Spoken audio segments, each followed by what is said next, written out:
مسؤولين كترسن حسبيga mucaaradka Waddani oo shir jirayd ku qabtay xarunta xisbigaasi magaalada Burco ayaa ku eedeeyay xukuumadda Somaliland inay dayacday dadka barakacayaasha ay abaartii dalka soo martay ka cayraysay xoolahoodii kuwaas oo ay sheegeen inay ku sugan yihiin hareeraha magaalada Burco iyo deegaano kamid ah gobolka Togdheer kuwaas oo ay tilmaameen inay ku jiraan xaalad nololeed oo aad u adag mas'uuliyiinta ka hadlay kulan wareedkaasi ayaa kala ahaa gudoomiyaha xisbiga Waddani ee gobolka Togdheer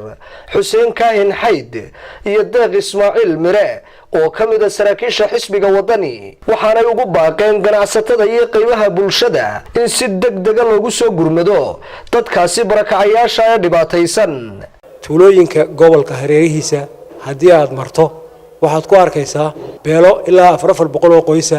ilaa 500 oo qoysa xoolo ka dhamaadeen halkaas biyeeyay baad u doonta أنا عيد الله عيد كدول وريكتني أنا شرين وحنا هاي حكومته ويكون فشلنتي الرميه أي أوبلان قاضي مجتمع قبل كتقول يا رب قبل السومالان إن أي وحي لوري ما قارن كلوري أي وحكي جسوا علسوا قارنا حلوجو يسوا قارنا أي وحي لفوه ضمان تقول عنا أسيسه صارنا كنا دانك سقطه دقمة ورا بيجوا كلا دقموي كقبل كوجودو حاشوجا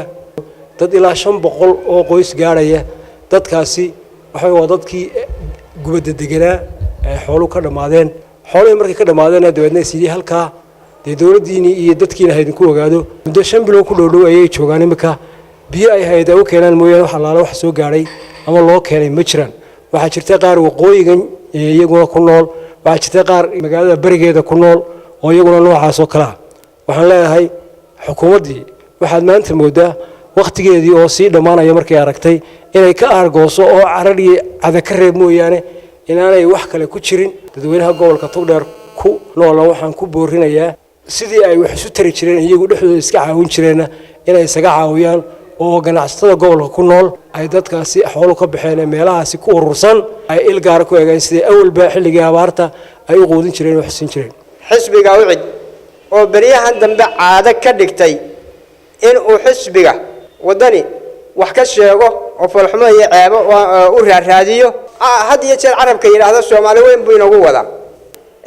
ucid mandate-kii xisbiyada mucaaradka caalamku lahaayeen wadadeediiba ma haysan xisbiga kulmiye waqti badan baa soo shaqaysay xilkii waqtigiina waa qaadateen imikana inaad sii burburisaan dalkood tirahaan waa ka tagaysaan cagta sii mariya waa laga haboon yahay bulshada Somaliland indhaheeda qabtaa weydin arkaysaa dadka iyo dalka u tura Calidaahir Maxamed Boos TV Universal Burco.